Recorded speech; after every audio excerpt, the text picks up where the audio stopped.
বসে বসে নিজ করো তলে পেটি, নিজ করো তলে পেটি।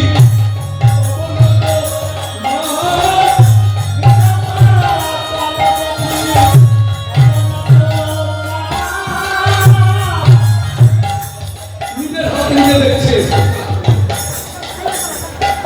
নিজের হাত নিজে দেখছে, নিজ করো তলে পেটি। আমার তোমার ললিতা সম্পত্তি কহে কিছু বাদ। ললিতাকে ডাকলেন, ললিতা তুমি একটু আমার কাছে আসো, এসো একটু আমার কাছে। ললিতা ধীরে ধীরে গোবিন্দের কাছে গেলেন। ললিতা সম্পত্তি কহে কিছু বাদ। আচ্ছা ললিতা, এই দেখো তুমি আমার হাত দেখো, হাত করে কত হোক দেখো হবি চারি।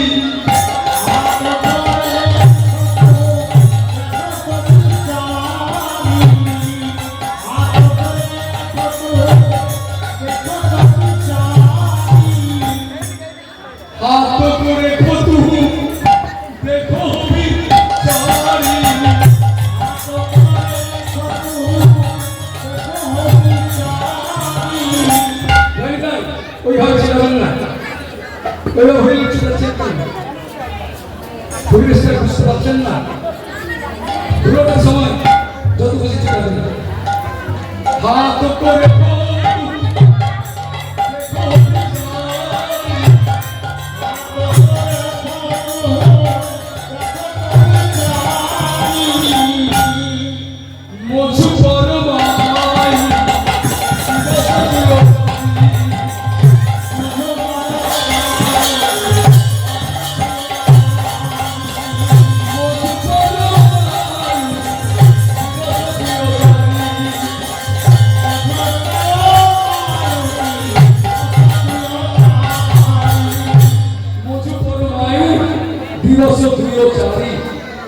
জানো আমি তোমাকে কুণ্ড ছেড়ে চলে যাচ্ছিলাম, যেতে যেতে এক জ্যোতিষীর সঙ্গে আমার দেখা হলো। জ্যোতিষী আমার ললাটটা দেখলো, ললাট দেখে বললো দেখি তোমার হাতটা দেখি। আমার হাত থেকে বললো আমি আর বাঁচব না। বললো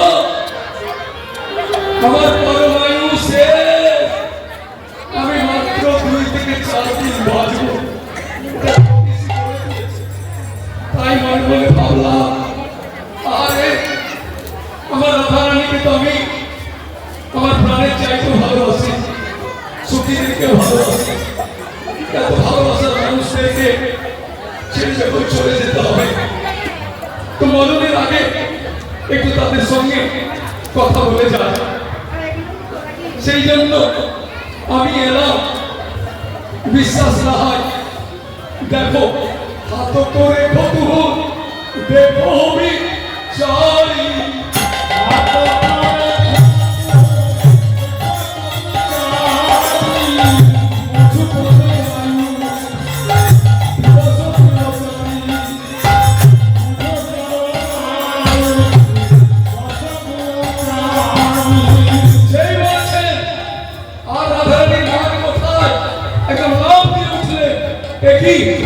আমার বধূ জ্যোতিষী বলছে মাত্র 2-4 দিন বাঁচবে। লাভ দিয়ে উঠে একদম গোবিন্দের কাছে এসে গোবিন্দের হাতটা ধরে নিয়ে এমন হস্ত রেখায় রাধারানী বড় ভালোবাসী ছিলেন।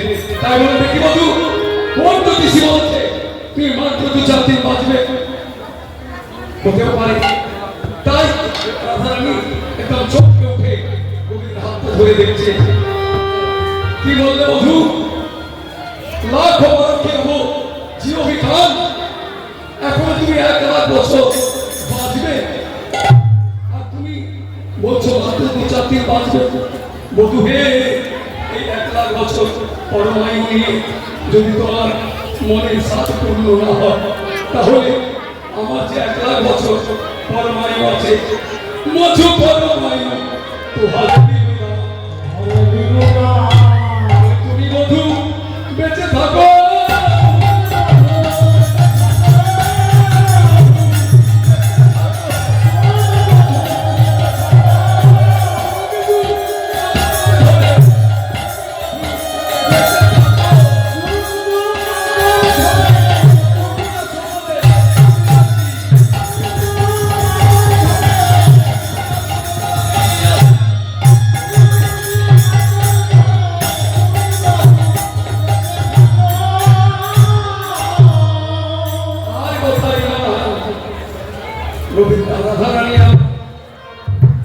মন্দিরে হাতটা ধরে বলছে, বধূ, আমি কি তোমাকে একবার বলেছিলাম তুমি যাও? আমি যাও কথা কি বলতে পারি?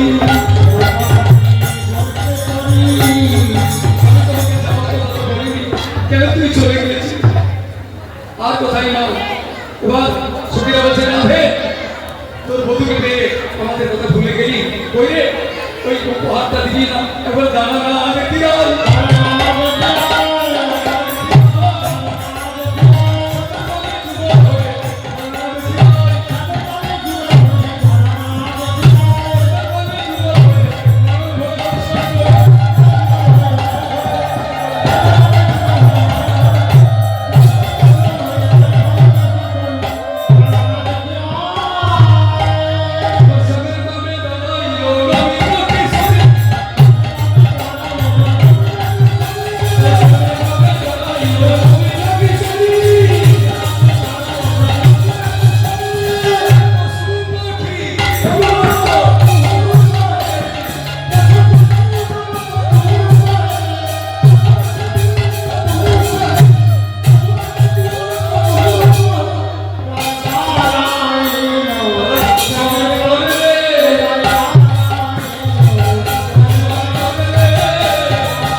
গোবিন্দে জয়রানে আইতে